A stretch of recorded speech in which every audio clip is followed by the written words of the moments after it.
If you're over 50 and you've got aches or pains or joint stiffness that affects you throughout the day, I can promise you you're certainly not alone. But the good news is, in my 10 years as a physio, I've found that 95% of these problems can be fixed with just 5 simple moves. These are the moves I give to my patients over and over again, and in today's video, I'm going to show you what they are and how to do them safely at home.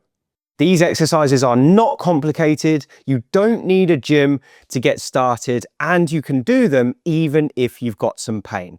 But before I show you them, I just need to make you aware they're not going to be suitable for everyone, so do get checked out for your own personal circumstances, and if they cause you any pain, just avoid them. The first exercise I've got for you that fixes so many problems for people over 50 is the glute bridge. And it's such a great exercise for strengthening the glutes. It also strengthens your knee muscles, but it builds mobility in the hips in just the right areas. And it stops people from getting stiff, and it can also help to improve back pain because it affects the core as well in a positive way. So it's such a great all-rounder. This is how it looks. You can do this exercise lying on your bed or a mat on the floor. With or without a pillow is fine, whatever your neck prefers. And you're gonna lie down like this with your knees bent up halfway. Walk your feet back as far as you can, because the more bent your knees are, the more the glutes will activate, okay? And we want the glutes to be working for this exercise. Then the next thing we're gonna do is just flatten your lower back gently down into the bed or the mats. You can have your hands down by your sides. We're then just gonna pull our toes up because we want the force to be going through your heels, which again activates the glutes better. And you're gonna push up like this, just until you're in a straight line from your knees to your shoulders. At the top, squeeze your glutes together and then slowly lower back down. And if you're doing this for real, you're going to want to do somewhere between 10 and 30 repetitions with a short hold at the top. And that hold and squeeze at the top is very important. You're imagining that you're grabbing a pencil between your bottom cheeks, and that really activates those glutes and basically gets them fired up and ready to work when we're doing other things after we finish this routine.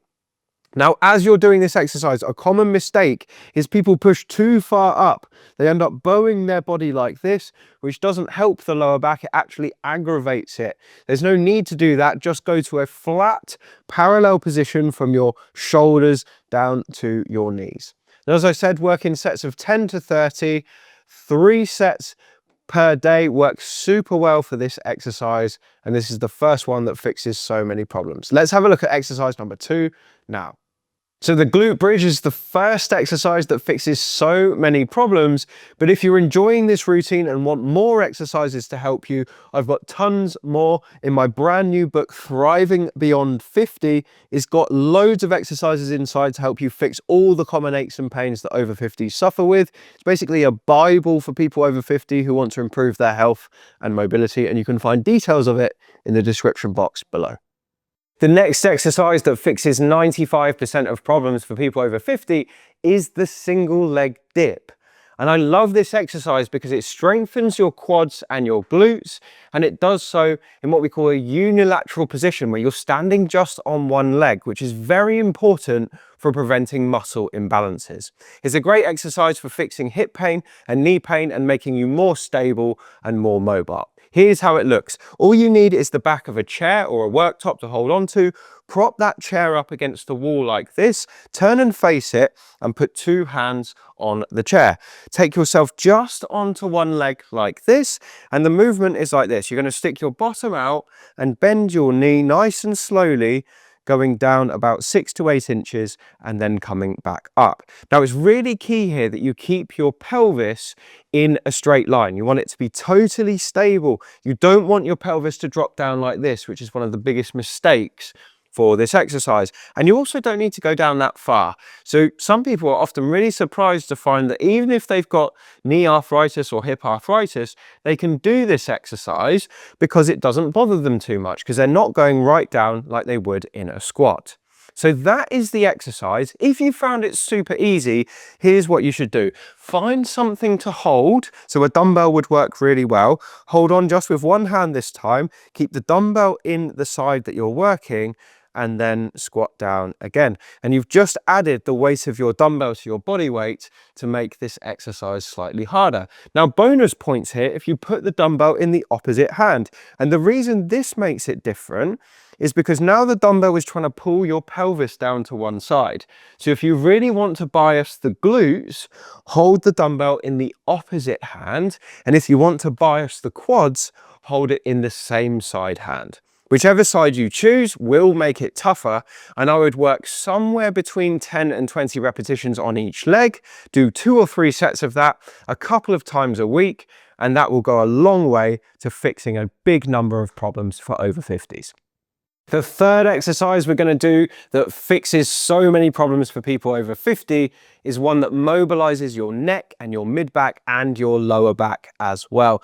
This is such a simple exercise, but it's not always an easy one for people. I'm going to show you it now. It's called the cat-cow, and you need somewhere to kneel on, ideally your bed. Your mattress would be absolutely fine for this, or a mat on the floor. And you want to get yourself into what we call a tabletop position, where your hands are underneath your shoulders and your knees are underneath your hips.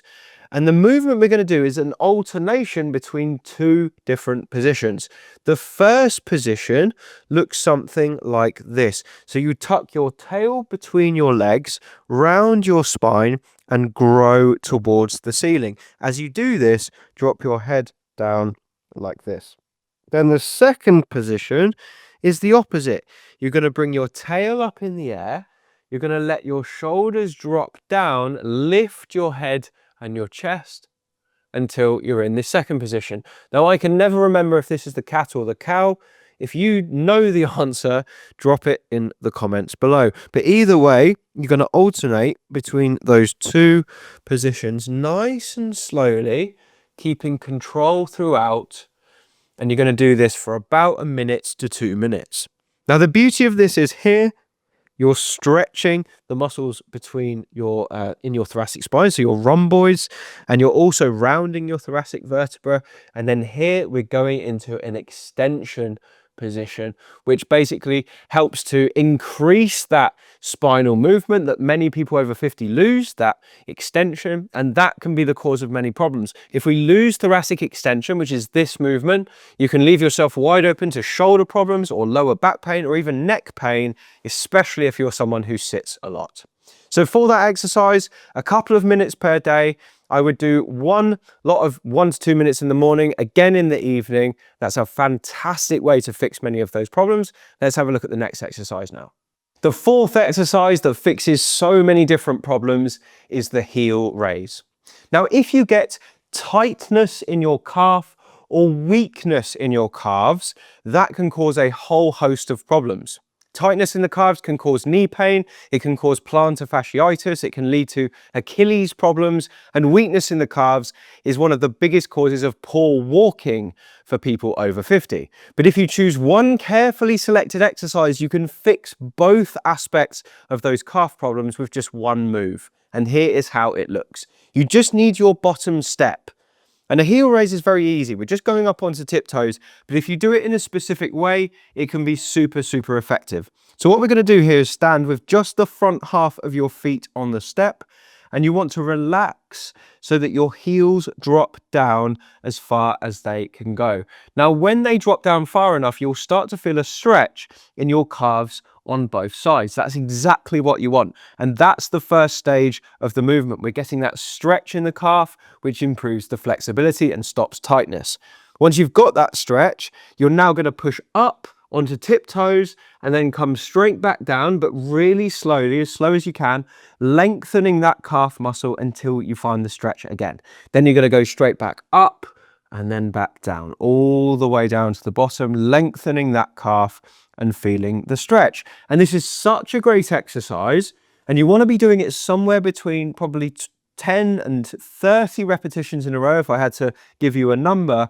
But if you can do more than 30, you want to make it a touch harder, and the way to do that is to hold a dumbbell or a small weight, or put a rucksack on filled with heavy books just to add some extra resistance by increasing your body weight, essentially.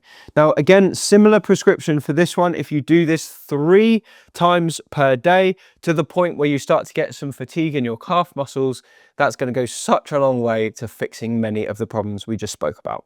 The final exercise I'm going to show you today that fixes so many problems for people over 50 is the sit to stand. Now, as an over-50s physio, I see so many people with mobility or independence problems, not just pain. And this movement is the one I give out the most for those issues, bar none. It's so simple, but what it does is strengthens your leg muscles in a way that's functional for everything you do each day. It will help you get up and out of a chair, in and out of the car, in and out of the bath, up and off the floor. All of these things can be improved with this exercise. So here's how it looks. You're going to start with a nice dining room chair, something stable. Sit right at the edge of it like this, shuffling your bottom right to the edge of the chair. You want your feet nice and flat, hands out the way, sit up nice and tall, and then nose over toes, forward and up to a standing position, and then put it straight back into reverse. But the catch here is going back down to the chair has got to be slower than coming up. And we want to be going down at probably a rate of about 4 to 5 seconds to go right down. Now, if you watch me going up like this and then back down, I'm trying to keep this downward phase as consistent a speed as possible, especially at the bottom where it can be tempting to drop down into the chair. We don't want to do that. We want to come down super slow and land like a feather. The chair shouldn't groan, it shouldn't creak, it shouldn't make a noise. We just want to do it, keeping that control right the way through, and that's how we build that lengthening strength in those all-important muscles. Show you one more time, nose over toes up, and then slowly back down. Now, I usually recommend to people that they do this about 5 to 10 times in a row, sporadically throughout the day. Ideally about 3 or 4 times per day works super, super well. And that will build the functional strength in your legs that you truly need to fix many of those mobility problems. So that's the full routine. I hope you've enjoyed this video. If you have, hit the like button and subscribe to the channel, and maybe share it with someone who you think will find this useful. I've got tons more exercises like this in my book. That's in the description box below the video, and I'll see you again on the next one.